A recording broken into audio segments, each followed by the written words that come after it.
अस्सलाम वालेकुम and good evening guys. Welcome to Misba and mama's blog. तो गाइस फटाफट आज सब घर का काम मैंने खुद किया और काम वाम करके नहा धोकर मैं हो गई हूँ रेडी। और रेडी होने के बाद मैंने सोचा कि क्यों ना आपको जो प्रॉमिस किया था वो पूरा किया जाए। तो प्रॉमिस मैंने ये किया था कि मैं आपको बताऊंगी कि मैंने अपने डिप्रेशन से कैसे कोप अप किया।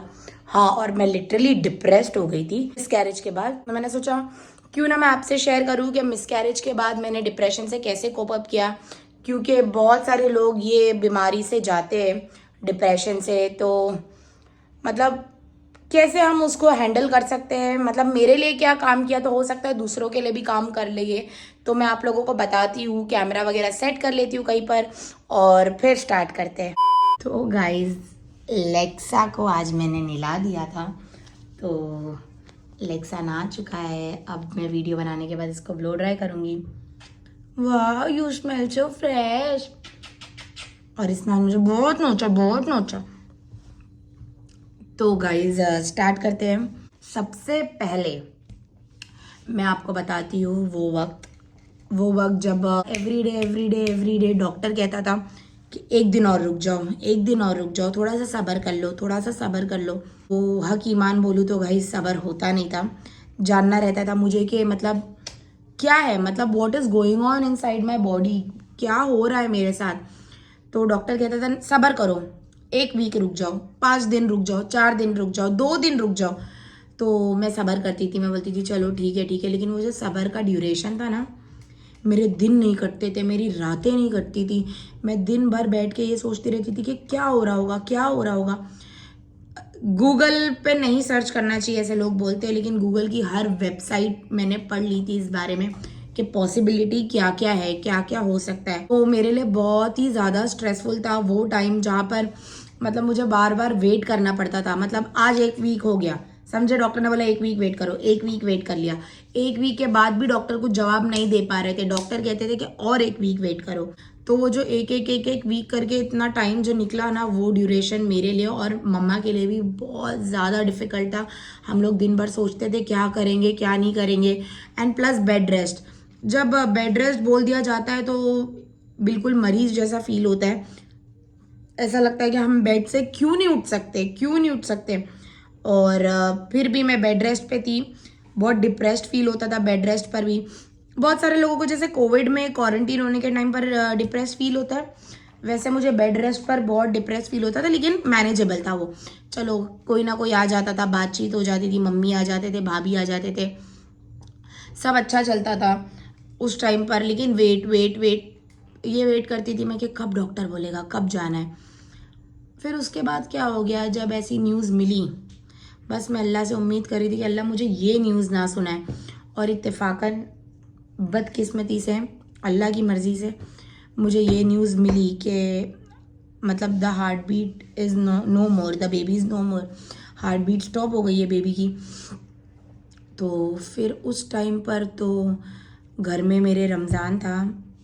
उस टाइम पर मोहम्मद भाई, मोइज़ भाई, इमरान भाई, मम्मा ये लोग घर पे नमाज़ पढ़ रहे थे। मैं डॉक्टर के पास गई थी, मम्मा यहीं पर रोने लग गए, मेरी मम्मी आ गए फ़ौरन, सब रोना धोना मच गया।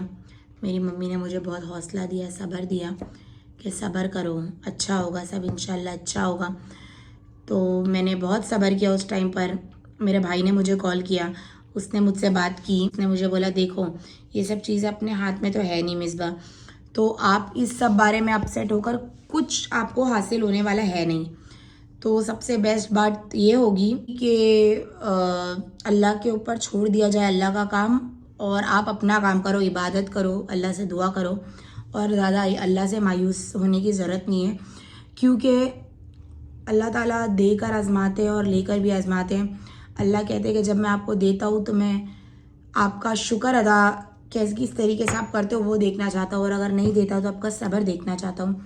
तो ये मेरे दिमाग में फिट हो गया था और मैंने बोला था कि मैं नाशुक्राना कभी नहीं करूँगी।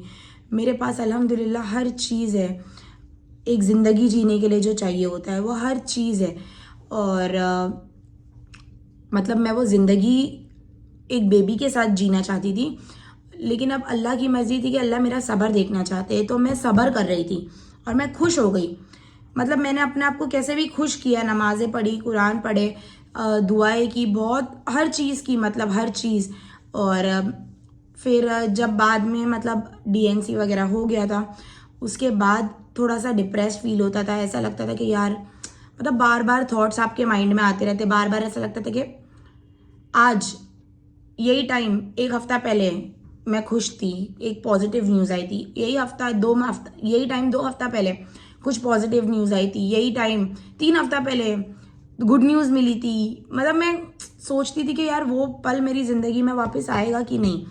और मैं ये भी डर गई थी कि आगे अगर मतलब कुछ होता है तो किस तरीके से होगा। और जैसे आप लोगों को पता है, मेरे रिक्शा वाले अंकल है, रिक्शा वाले अंकल ने भी मुझसे एक बात कही थी। रिक्शा वाले अंकल ने भी मुझे ये कहा था कि देखो, ज़िंदगी मौत का कोई भरोसा नहीं है। इंसान पेट में अल्लाह जिसको मतलब यहाँ पर दुनिया में हयाती देना चाहे, अल्लाह उसको किसी भी तरीके से हयाती देता है। और अल्लाह जिसकी हयाती ना रखे तो किसी माँ बाप ऐसे भी होते हैं जिनकी औलाद होकर नहीं रहती है, जिनकी औलाद 9 महीना पेट में होकर नहीं रहती है। और ऐसे भी लोग होते हैं जिनकी औलाद 10 साल की हो जाती है, नहीं रहती है, जिनकी औलाद 12 साल की हो जाती नहीं। तो वो ज़िंदगी जीना छोड़ नहीं देते, अल्लाह से मायूस नहीं हो जाते। तो आप भी मत हो, और सब्र करो, शुक्र करो, और अपना काम करते रहो। और मैंने अपने दिमाग में फिट कर लिया था कि खुदा को अपना काम करना है और मुझे अपना काम करना है। लेकिन ये लगता था कि ये अल्लाह, ये एक ऐसी चीज़ थी कि मेरे को कोई अगर इंसान देने वाला होता, समझो जैसे मेरी मम्मी के पास कुछ चीज़ रखी, लेकिन मेरी मम्मी बोलती कि कलेजा काट के दे तो दूंगी ये चीज़, तो मैं हक ईमान कलेजा काट के दे देती थी। लेकिन ये अल्लाह की चीज़ है, अल्लाह जब चाहे तब दे, जब ना चाहे तब ना दे, और जब चाहे तब ले ले। तो मैंने सब्र किया। फिर बाद में अमतुर अरबाज आने लगे, उनकी बेबी आने लगी घर पे, तो मेरा माइंड उसमें थोड़ा सा डाइवर्ट होने लगा। और मैं खुश होने लगी कि चलो मतलब घर में थोड़ी हलचल है। अमतुर अरबाज मेरे साथ काफ़ी टाइम तक रहे। मैं डिप्रेशन की मेडिसिन भी ले रही थी, होम्योपैथिक मेडिसिन ले रही थी, और मेडिसिन लिया काफ़ी टाइम तक।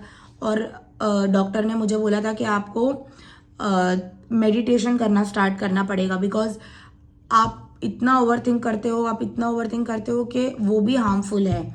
तो मैंने मेडिटेशन स्टार्ट किया, पहले 2 मिनट से, 4 मिनट से, 5 मिनट से, और अब अल्हम्दुलिल्लाह ये टाइम है, अभी 1 साल ऑलमोस्ट होने वाला है फरवरी में। अल्हम्दुलिल्लाह ये टाइम है गाइज कि मैं मेडिटेशन 15 मिनट 20 मिनट कर सकती हूँ। अल्हम्दुलिल्लाह मेडिटेशन के बाद बहुत अच्छा लगता है। आप लोग भी ट्राई कीजिए मेडिटेशन ऐसा करना है कि ग्राउंड पर कहीं पर भी बैठ सकते हो आप, लेकिन ground is a better option. Ground पर बैठना है। You have to make sure कि आप ग्राउंड पर बैठे हो, आपका हाथ पैर वगैरह सब मतलब कोई ऐसा बंद नहीं है, सब लूज है। आप अपनी आंख बंद करते हो डीपली, और इमेजिनेशन में आपके थॉट्स आने लगते हैं, मतलब ये वो आपको फोकस करना होता है अपनी ब्रीदिंग पर। तो इतना जोर से नहीं करना होता उस टाइम, लेकिन ये वाली ब्रीदिंग मतलब नोज से लेना है और माउथ से एक्सहेल करना है, वो ब्रीदिंग पर कॉन्सेंट्रेट। जैसे ही माइंड कहीं भी डाइवर्ट होने लगे तो वापस आपको क्या करना है, टुगेदर करके उसको ब्रीदिंग पर लेकर आना है। और आप मतलब अल्लाह के नाम पढ़ सकते हो उस वक्त, और आप चाहो तो कुछ मेडिटेशन गाइड्स आते हैं यूट्यूब पर, आप वो भी सुन सकते हो। और अभी तो अल्हम्दुलिल्लाह मैं और निदा हम दोनों मेडिटेशन करते हैं वर्कआउट करने के बाद। फिर क्या हो गया कि मेरे अंदर ना इतनी मतलब, क्योंकि मैं प्रेग्नेंट थी, मेरे अंदर इतनी ममता थी कि मैं बहुत कुछ सोचती थी कि मैं मेरी बेबी के लिए ये कपड़ा लूँगी, इसको ऐसे रखूँगी, वैसे रखूँगी। और हमारे इधर बोलते कि बच्चा पहले पैदा होता है उसके पहले कपड़ा नहीं लिया जाता, तो मैंने कुछ शॉपिंग नहीं की थी। फिर मैं फिर मोइस भाई देखते थे कि मैं थोड़ा सा अपसेट हूँ, और उनकी कैट ने बेबी दी थी जून में। तो मोइस भाई ने बोला मैं एक काम करता हूँ, मैं ना आपको कैट दे देता हूँ एक। तो कैट है ना बेबीज की तरह होते हैं, तो आपका ना उनमें माइंड लगा रहेगा, मतलब आपका है ना पूरा ध्यान उनके अंदर लगा रहेगा। तो मैंने बोला चलो ठीक है। फिर मैंने सोचा कि कैट ले लेती हूँ, देखती हूँ कैसा लगता है। तो जब मैं कैट लेकर आई, मोहित भाई को लगता था कि मैं नहीं संभाल पाऊंगी, लेकिन मेरे अंदर जो भी मतलब प्यार था किसी को देने के लिए, किसी को तैयार करने के लिए, किसी से कडल करने के लिए, किसी को बेबी समझने के लिए, तो ये दोनों कैट्स ने पूरा किए और मैं अपना पूरा कंसंट्रेशन इन दोनों के ऊपर फोकस कर दिया और उसी टाइम सोच लिया था भाई कि सब दूसरे लोगों के चक्कर में पड़ना नहीं है, जो हमको पूछता है उनको पूछना है, सीधी बात है, और खुश रहना है। और अब अल्हम्दुलिल्लाह मुझे ऐसा नहीं लगता कि मेरी लाइफ इनकम्प्लीट है। तो मुझे मेरे डिप्रेशन के लिए स्ट्रॉन्ग माइंडसेट ने कि डिप्रेस्ड अपने आप को मैंने इस मेडिसिन तो ऑब्वियसली मुझे हेल्प किया, लेकिन माइंडसेट भी मेरा बहुत स्ट्रॉन्ग था। मैंने अपने आप को डिप्रेस्ड नहीं होने दिया। मैंने ये सोचा कि मेरी लाइफ अभी है और अगर नहीं भी है तो मुझे यहाँ तो नहीं रहना, मुझे खुदा के पास जाना है। तो जो अल्लाह मुझे देगे मैं उससे खुश रहूंगी। हाँ, लेकिन मैं दुआ हमेशा करती रहूंगी। और अल्लाह ताला ने 2 कैट्स भेजे, कैट्स ने मुझे हेल्प किया, मेडिटेशन ने मुझे हेल्प किया, स्ट्रॉन्ग माइंडसेट ने मुझे हेल्प किया, मेडिसिन ने मुझे हेल्प किए। और फिर उसके बाद मतलब जो मेरी डे टू डे लाइफ में लोग हैं कुछ कुछ, कहीं ना कहीं उनके साथ उठ के बैठ के निदा लोग तो काफ़ी टाइम बाद मतलब जुहान थोड़ा सा बड़ा हो गया फिर वो लोग का आना जाना हुआ। अमतूर, अरबाज, निदा, सुफियान, मेरे हस्बैंड और मोहम्मद भाई, ये लोग बहुत सारे लोगों ने मतलब उनके साथ टाइम पास करके टाइम निकल गया। और एक और बात मैं आपसे कहना चाहूँगी कि आई एम वेरी श्योर कि मेरे हस्बैंड भी कुछ ना कुछ depression, not depression because his body was not मतलब उनके बॉडी में कुछ नहीं हो रहा था, his body was not into that process, but I am sure he must have been upset और सैड और डिप्रेस्ड फॉर सम टाइम। मुझे नहीं पता मतलब कि मेरे हस्बैंड ने कैसा ये सब मैनेज किया होगा, क्योंकि टू बी वेरी ऑनेस्ट मेरे हस्बैंड पर उस वक्त बिल्कुल ध्यान नहीं था। मेरा सिर्फ और सिर्फ यही चीज़ के ऊपर ध्यान था। तो बस ऐसे ही मैंने डिप्रेशन को हेल्प किया। अगर आपको कोई भी बात पर, एग्जाम्स, कुछ होना नहीं होना, डिप्रेशन फील होता है, तो आपको सबसे पहले तो माइंडसेट स्ट्रांग रखना है। मेडिटेशन तो आप हमेशा करो, it is going to help you with everything. छोटे हो, बड़े हो, बच्चे हो, बूढ़े हो, कोई भी हो, आप मेडिटेशन करो प्लीज आप मेडिटेशन करो। मुझे कमेंट सेक्शन में मेडिटेशन 5 दिन करने के बाद बताना कि आपको कैसा फील होता है, और मेडिटेशन वगैरह करो। और जैसी अगर स्टोरी है तो सब मुझे ऐसा लगता है पेट पेरेंट बनना भी एक बहुत ही अच्छी चीज़ है और इसके साथ काफ़ी हेल्प करता है। मतलब मिसकैरेज वगैरह के साथ पेट पेरेंट अगर आप बन जाते हो तो काफ़ी हेल्प करता है। और अच्छे लोग आसपास रखना, पॉजिटिव माइंडसेट रखना और पॉजिटिविटी के साथ जीना, अल्लाह के ऊपर पूरा पूरा पूरा भरोसा रखना। अल्लाह अपने बंदों को मायूस कभी नहीं करते। तो मेरी सीख थी यही। आप लोगों को अगर मेरी वीडियो अच्छी लगी हो, मेरी डिप्रेशन से ओवरकम करने की जर्नी अच्छी लगी हो, तो प्लीज़ मेरी वीडियो को लाइक, शेयर, कमेंट, सब्सक्राइब करना मत भूलिएगा and please hit the bell icon. तो गाइस एक और बात मैं बोल देती हूँ, इंशाल्लाह हम मम्मा से पूछेंगे एक दो व्लॉग के बाद या शायद कल कि उन्होंने कैसा इस चीज़ को मैनेज किया था इंशाल्लाह, और वो भी आपको ज़रूर बताएंगे। मेडिटेशन तो कोई भी कर सकता है। तो बस like, share, comment and subscribe and please hit the bell icon. मिलते हैं गाइस हम आपको नेक्स्ट व्लॉग में।